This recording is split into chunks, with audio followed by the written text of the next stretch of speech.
নমস্কার বন্ধুরা, সবাইকে স্বাগত জানাচ্ছি তোমাদের ইউটিউব চ্যানেল ডব্লিউবি জব রিপোর্টে। বাংলায় যুবশক্তি নিয়ে বড় আপডেট এসছে অনেকদিন পর।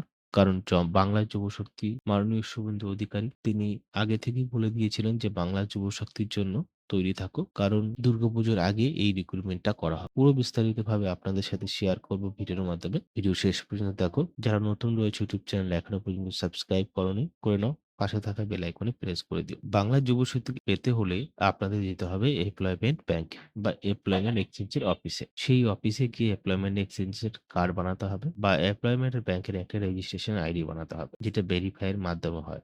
এত কিছু হওয়ার পরে তাহলেই আপনি বাংলা যুবশক্তির জন্য অ্যাপ্রুভাল পাবেন। তাছাড়া পাবেন। তাছাড়া যারা বাংলা যুবশক্তির জন্য আবেদন করবেন, তাদের বাড়িতে গিয়ে যাচাই করা হবে। যদি সেই যাচাইতে উত্তীর্ণ হয়, তাহলে একমাত্র যুবশক্তির টাকা পাবে। যারা মাধ্যমিক পাস করেছেন তারা ৳২,০০০ করে পাবে এবং যারা গ্র্যাজুয়েট তারা ৳৩,০০০ করে পাবে। ছেলে-মেয়ে উভয়। একটা সংবাদের মাধ্যমে আমরা জানতে পারি পুরো বিষয়টা। কি বলেছে এখানে তা নিয়ে বিস্তারিতভাবে আলোচনা করব। ভিডিও দেখুন। বিধানসভা নির্বাচনের আগে দেওয়া অন্যতম গুরুত্বপূর্ণ প্রতিশ্রুতি ছিল শিক্ষিত বেকারদের আর্থিক সহায়তা। সরকার গঠনের পর একের পর এক নির্বাচনী অঙ্গীকার পূরণ করার দাবি করেছে বিজেপি সরকার। এবার সেই তালিকায় যুক্ত হতে চলেছে বেকার ভাতা প্রকল্প। সবকিছু পরিকল্পনা অনুযায়ী এগুলো দুর্গাপুজোর আগে চালু হতে চলেছে শক্তি প্রকল্পের অনলাইন পোর্টাল। সরকার সূত্রে জানা গিয়েছে নতুন এই প্রকল্পের নাম রাখা হয়েছে যুবশক্তি। এর আওতায় বর্তমান যুবশ্রী এবং যুবসাথী প্রকল্পের একত্রিত করা হবে। সরকারের দাবি আগের প্রকল্পগুলির তুলনায় যুবসাথী অনেক বেশি সুবিধাজনক হবে। শুধু প্রকল্পের কাঠামো নয়, আর্থিক সহায়তার পরিমাণও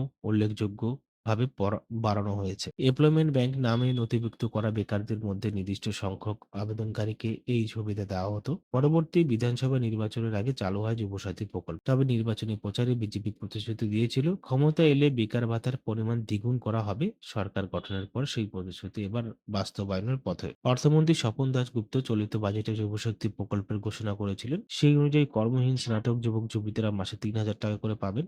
অন্যদিকে যারা স্নাতক নন কিন্তু কর্মহীন তারা মাসিক ৳২,০০০ আর্থিক সহায়তা পাবেন। তবে এই প্রকল্পের সুবিধা পাওয়ার জন্য নির্দিষ্ট যোগ্যতার মানদণ্ড থাকবে।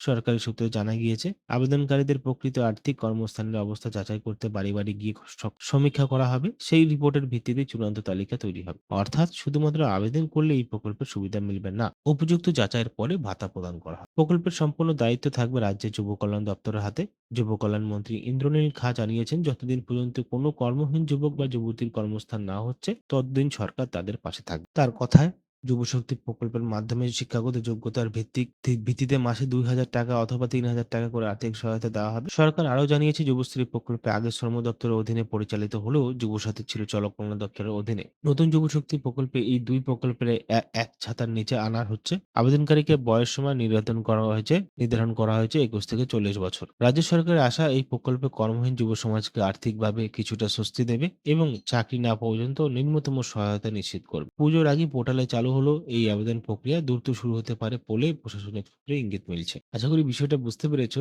যে বাংলা যুবসাথী পোর্টাল কিন্তু দুর্গাপুজোর আগে শুরু হতে চলেছে বা চালু হতে চলেছে, যেখানে আবেদনকারীরা আবেদন করতে পারবে। কত ইনফরমেশন রয়েছে পুজোর আগে। যদি ভিডিও ভালো লাগে বন্ধুদের সাথে শেয়ার করবেন, চ্যানেলকে সাবস্ক্রাইব করে পাশে থাকা বেল আইকনে প্রেস করবেন।